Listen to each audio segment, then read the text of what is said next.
My name is Marco. Not my real name, of course. Nobody who's been through what I have in that kitchen would ever use their real name again. I'm 32 now, run a small, clean food truck that serves honest meals. But for 5 years, from the age of 22 to 27, I was trapped. Trapped in a gilded cage of a restaurant. One of those places with a fancy name and a menu that costs more than your weekly groceries. It looked pristine from the outside, polished brass and sparkling windows. The kind of place you'd take your date, or your boss, to impress them. But behind the swinging stainless steel doors, in the heart of its operations, was the dark underbelly. And even now, years later, the smells, the sounds, the sights, they still crawl into my dreams. I can close my eyes and feel the grease stick to my skin, hear the frantic whispers of shortcuts, and taste the despair in every dish. I was young, ambitious, fresh out of culinary school, brimming with ideals about fresh ingredients and perfect plating. I got the job at the Gilded Spoon as a commis chef, lowest on the totem pole, but ecstatic to be there. Head chef Moreau, a man whose reputation preceded him, was a legend. Or so I thought. My first week was a blur of chopping, cleaning, and learning the rhythm of a high-pressure kitchen. Everything seemed normal, chaotic, but professional.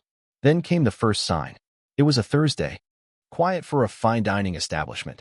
Chef Moreau called me over to the cold storage. "Marco," he grunted, his voice gruff, "take this."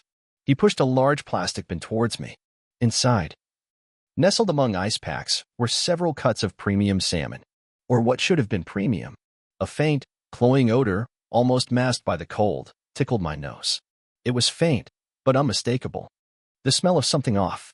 "Chef," I said, hesitantly, "this fish, it smells a little." Moreau cut me off with a glare that could curdle milk. "It's fine. Fresh off the truck this morning. Your nose isn't calibrated yet, boy. Just prep it. We have orders." I swallowed, the words catching in my throat. I had been taught to trust my instincts. And every instinct screamed this fish was borderline. But this was Chef Moreau. This was the Gilded Spoon. And I desperately needed this job. So I prepped the salmon, forcing myself to ignore the subtle sliminess, the faint discolorations I usually wouldn't tolerate. That night, several salmon dishes went out. I tried not to think about it. But that was just the beginning. The off fish became a regular occurrence. Sometimes it was just a day past its prime. Sometimes it was clearly meant for the trash. Moreau had a special technique. He'd marinate it heavily in acidic sauces, sear it hard to create a crust, or bury it under potent herbs and spices. He called it flavor enhancement. I called it camouflage. Then came the repurposing. Leftover steak from the previous night, slightly dry, would be chopped, reheated, and transformed into a signature beef ragu. Day-old roasted vegetables, limp and tired, were pureed into rustic soups. Nothing went to waste. Not a single morsel. They just changed their identity. One Tuesday, I was on stock duty, pulling ingredients from the back freezer. It was poorly lit, a labyrinth of stacked bins and half-frozen mystery meat. I was reaching for a box of chicken breasts when my hand brushed against something cold, sticky, and furry. I recoiled, shining my flashlight. There, in a dark corner, half-eaten, its beady eyes staring blankly, was a dead rat. Not just a casual mouse. A large, greasy, thoroughly deceased rat. And next to it, a carton of cream, slightly chewed, with a dark, suspicious stain. I gagged. I reported it to Moreau, trying to keep my voice steady. He just sighed, rolling his eyes. "Marco, this is a restaurant kitchen, not a hospital operating room. Rats happen.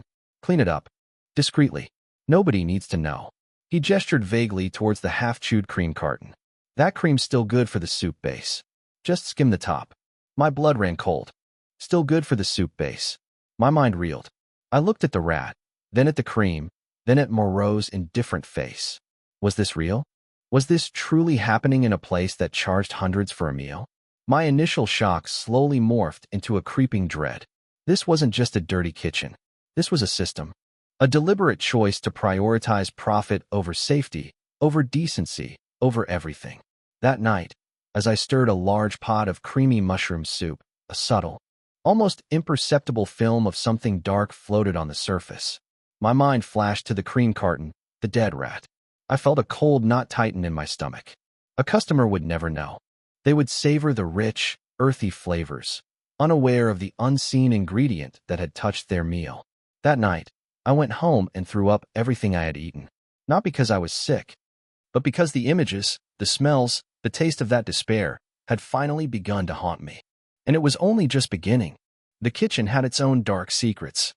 And I was quickly learning that once you truly tasted its underbelly, it stuck with you forever. The incident with the rat and the cream was a turning point. It wasn't just a lapse in hygiene. It was a casual acceptance of absolute filth. It was a conscious decision by Chef Moreau, sanctioned by management through their silence, to cut corners at the expense of everything decent. The image of that dead rodent, its beady eyes staring, became a recurring motif in my nightmares. A constant reminder of the unseen horrors that went into every dish. I considered quitting, many times. But the pay was good, the prestige of the gilded spoon was intoxicating. And a voice in my head, a voice I now realize was my ambition slowly being corrupted, told me, this is how the real world works. Adapt or fail. So, I adapted. Or rather, I numbed myself. My senses, once finely tuned to the delicate nuances of fresh ingredients, slowly dulled. The faint smell of decay, once sickening, became just the smell of the walk-in. The sight of a hurried wipe down of a grimy counter, rather than a proper scrub, became efficiency.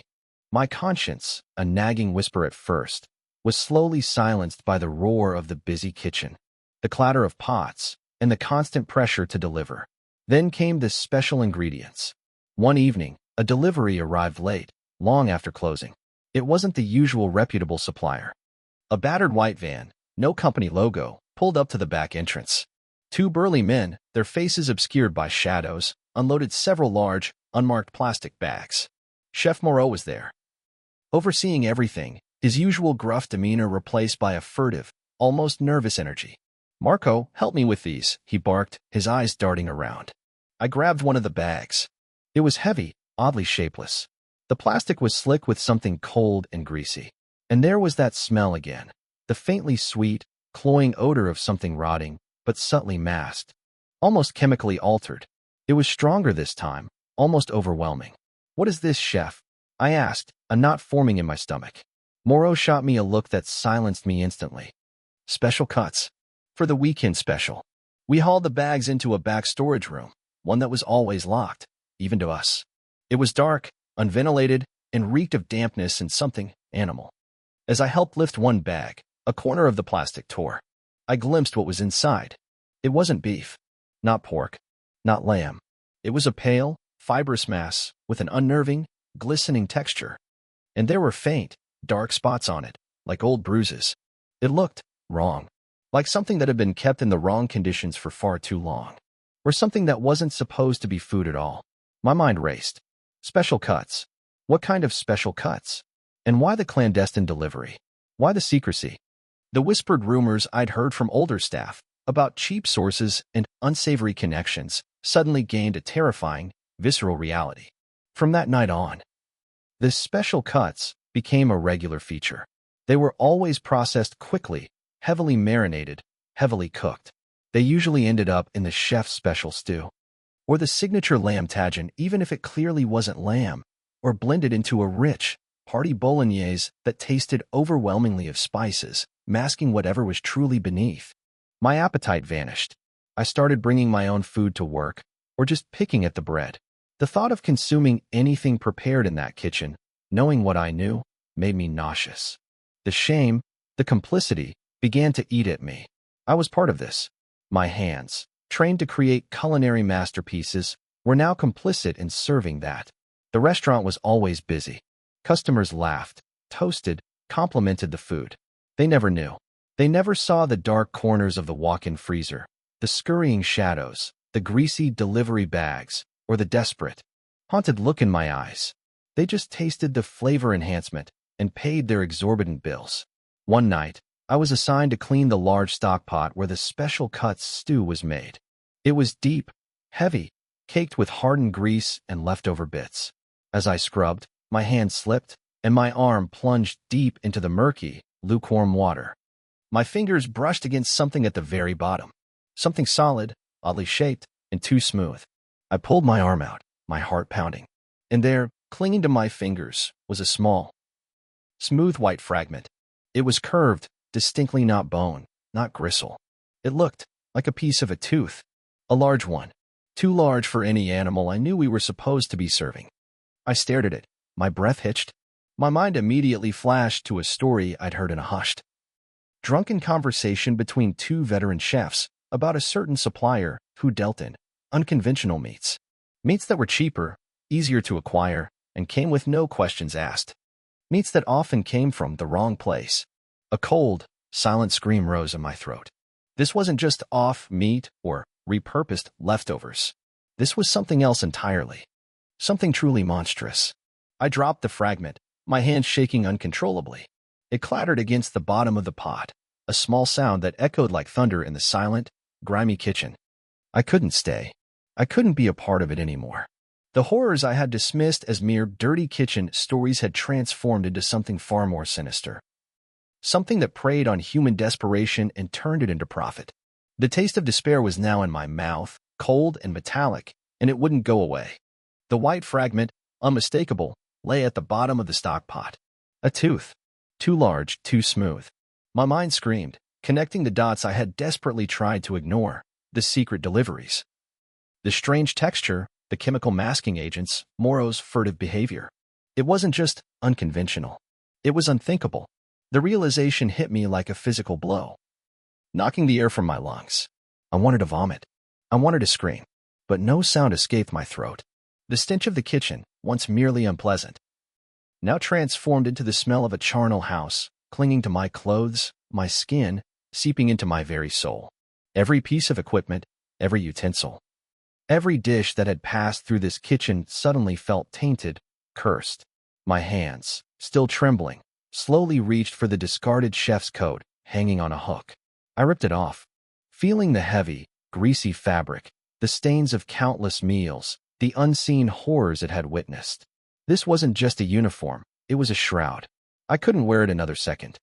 As I fumbled with the buttons, a voice, cold and detached, spoke from the kitchen doorway. Leaving so soon, Marco?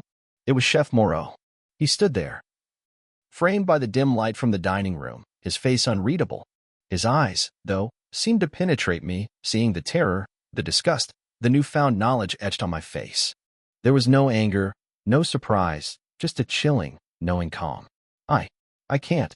I stammered, my voice barely a whisper. I saw the tooth. The meat. What is this, Chef? Moreau sighed a long, weary sound that held no remorse, only resignation. He stepped fully into the kitchen, the swinging door shutting behind him with a soft thud, sealing us in the grim reality. The air seemed to grow heavier, thicker. It's business, Marco, he said, his voice low, almost a drone. Margins are tight. Customers demand quality at a price. And suppliers, they find ways. You're a smart boy. You know what needs to be done to keep a place like this afloat. This isn't unique to the Gilded Spoon. It's the dark underbelly of the entire industry. Everywhere. You'll make a lot of money. Or walk away. And if you walk away, you forget everything. Understand.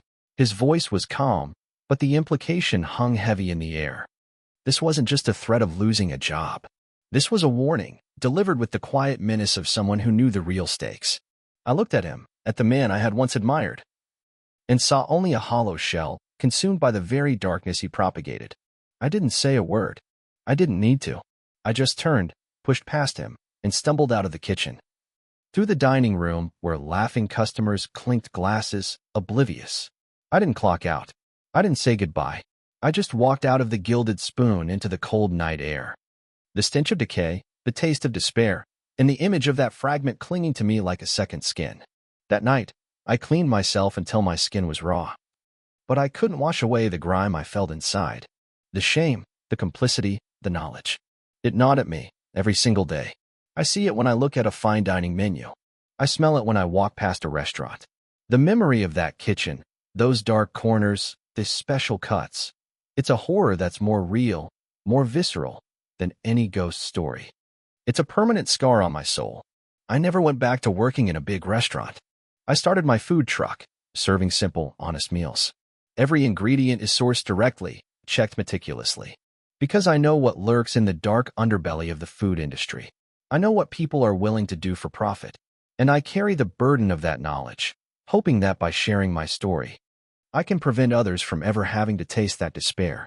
My experience in that kitchen taught me a terrifying truth. The most unsettling horrors aren't always supernatural. They are often born from human greed, ethical decay, and a blatant disregard for your well-being. The fine dining facade can hide the most grotesque realities.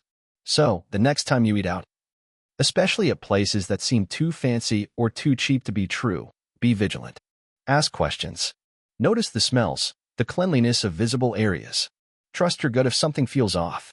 Because sometimes, the most unsettling ghosts are the secrets we choose to ignore, and the true cost of convenience can be far more terrifying than you can imagine.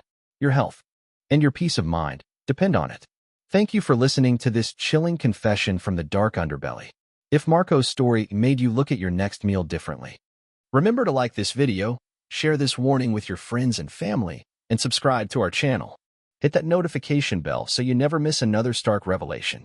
We'll continue to expose the hidden dangers in every profession. Stay safe, stay vigilant, and remember, not all horrors lurk in the shadows of the night. Some are served on a plate,